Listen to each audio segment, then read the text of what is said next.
اعوذ باللہ من الشیطان الرجیم بسم اللہ الرحمن الرحیم واتقوا فتنة لا تصیبن الذین ظلموا منکم خاصہ واعلموا ان اللہ شدید العقاب۔ اور بچتے رہو اس فساد سے کہ نہیں پڑے گا تم میں سے خاص ظالموں ہی پر، اور جان لو کہ اللہ کا عذاب سخت ہے۔ خلاصہ تفسیر: اور جس طرح تم پر اپنی اصلاح کے متعلق اطاعت واجب ہے، اسی طرح یہ بھی اطاعت واجبہ میں داخل ہے کہ بقدر وسع دوسروں کی اصلاح میں بطریق امر بالمعروف و نہی عن المنکر بالید و یا باللسان، ترک اختلاط یا نفرت بالقلب جو کہ آخری درجے ہے کہ کوشش کرو، ورنہ در صورت مداہنت ان منکرات کا وبال جیسا مرتکبین منکرات پر واقع ہوگا، ایسا ہی کسی درجے میں ان مداہنت کرنے والوں پر بھی واقع ہوگا۔ جب یہ بات ہے تو تم ایسے وبال سے بچو کہ جو خاص انہی لوگوں پر واقع نہ ہوگا جو تم میں ان گناہوں میں مرتکب ہوئے ہیں، بلکہ ان گناہوں کو دیکھ کر جنہوں نے مداہنت کی ہے وہ بھی اس میں شریک ہوں گے، اور اس سے بچنا یہی ہے کہ مداہنت مت کرو، اور یہ جان رکھو کہ اللہ تعالیٰ سخت سزا دینے والے ہیں، ان کی سزا سے خوف کر کے مداہنت سے بچو۔ اور اس غرض سے کہ نعمتوں کے یاد کرنے سے اطاعت منعم کا شوق ہوتا ہے، اللہ تعالیٰ کی نعمتوں کو اور خاص کر اس حالت کو یاد کرو جب کہ تم ایک وقت میں یعنی قبل ہجرت عدد میں بھی قلیل تھے اور قوت کے اعتبار سے بھی سرزمین مکہ میں کمزور شمار کیے جاتے تھے، اور غایت ضعف حالت میں اللہ تعالیٰ نے تم کو مدینے میں اطمینان سے رہنے کو جگہ دی اور تم کو اپنی نصرت سے قوت دی، سامان سے بھی اور مردم شماری کو زیادہ کرنے سے بھی، جس سے قلت اور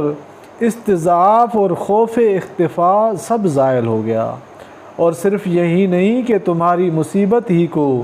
دور کر دیا ہو، بلکہ اعلیٰ درجے کی خوشحالی بھی عطا فرمائی کہ دشمنوں پر تم کو غلبہ دے کر کثرت فتوحات سے تم کو نفیس چیزیں عطا فرمائیں تاکہ تم ان نعمتوں کا شکر کرو، اور بڑا شکر یہ ہے کہ اطاعت کرو۔ اے ایمان والو، ہم مخالفت اور معصیت سے اس لیے ممانعت کرتے ہیں کہ اللہ اور رسول کے تم پر کچھ حقوق ہیں جن کا نفع تمہاری ہی طرف عائد ہوتا ہے، اور معصیت سے ان حقوق میں خلل پڑتا ہے جس سے واقع میں تمہارے ہی نفع میں خلل پڑتا ہے۔ جب یہ بات ہے تو تم اللہ اور رسول کے حقوق میں خلل مت ڈالو، اور باعتبار انجام کے اس مضمون کو اس طرح کہا جا سکتا ہے کہ تم اپنی قابل حفاظت چیزوں میں کہ وہ تمہارے منافع ہیں جو اعمال پر مرتب ہوتے ہیں خلل مت ڈالو، اور تم تو اس کا مضر ہونا جانتے ہو، اور اکثر اوقات مال و اولاد کی محبت مخل اطاعت ہو جاتی ہے، اس لیے تم کو آگاہ کیا جاتا ہے کہ تم اس بات کو جان رکھو کہ تمہارے اموال اور تمہاری اولاد ایک امتحان کی چیز ہے کہ دیکھیں کون ان کی محبت کو ترجیح دیتا ہے اور کون اللہ تعالیٰ کی محبت کو ترجیح دیتا ہے۔ سو تم اس کی محبت کو ترجیح مت دینا، اور اگر ان کے منافع کی طرف نظر جائے تو تم اس بات کو بھی جان رکھو کہ اللہ تعالیٰ کے پاس ان لوگوں کے لیے جو اللہ کی محبت کو ترجیح دیتے ہیں بڑا بھاری اجر موجود ہے کہ اس کے سامنے یہ فانی منفعتیں محض ہیچ ہیں۔ معارف و مسائل: قرآن کریم نے غزوہ بدر کی کچھ تفصیلات اور اس میں مسلمانوں پر اپنے انعامات کا ذکر فرمانے کے بعد اس سے حاصل شدہ نتائج اور پھر اس کے مناسب مسلمانوں کو کچھ پند و نصیحت کے ارشادات بیان فرمائے ہیں، جن کا سلسلہ آیت یا ایھا الذین آمنوا استجیبوا للہ وللرسول سے شروع ہوا ہے۔ اسی سلسلے کی یہ آیت ہے جو اوپر لکھی گئی ہے۔ ان میں سے پہلی آیت میں ایسے گناہ سے بچنے کی خاص طور پر ہدایت کی گئی ہے جس کا عذاب شدید صرف گناہ کرنے والوں پر محدود نہیں رہتا، بلکہ ناکردہ گناہ لوگ بھی اس میں مبتلا ہو جاتے ہیں۔ وہ گناہ کون سا ہے؟ اس میں علماء تفسیر کے متعدد اقوال ہیں۔ بعض حضرات نے فرمایا کہ یہ گناہ امر بالمعروف اور نہی عن المنکر، یعنی لوگوں کو نیک کاموں کی ہدایت اور برے کاموں سے روکنے کی جد و جہد کا ترک کر دینا ہے۔ عبداللہ بن عباس نے فرمایا کہ اللہ تعالیٰ نے مسلمانوں کو اس کا حکم دیا ہے کہ کسی جرم و گناہ کو اپنے ماحول میں قائم نہ رہنے دیں، کیونکہ اگر انہوں نے ایسا نہ کیا، یعنی جرم و گناہ دیکھتے ہوئے باوجود قدرت کے اس کو منع نہ کیا، تو اللہ تعالیٰ ان سب پر اپنا عذاب عام کر دیں گے، جس سے نہ گنہگار بچیں گے نہ بے گناہ۔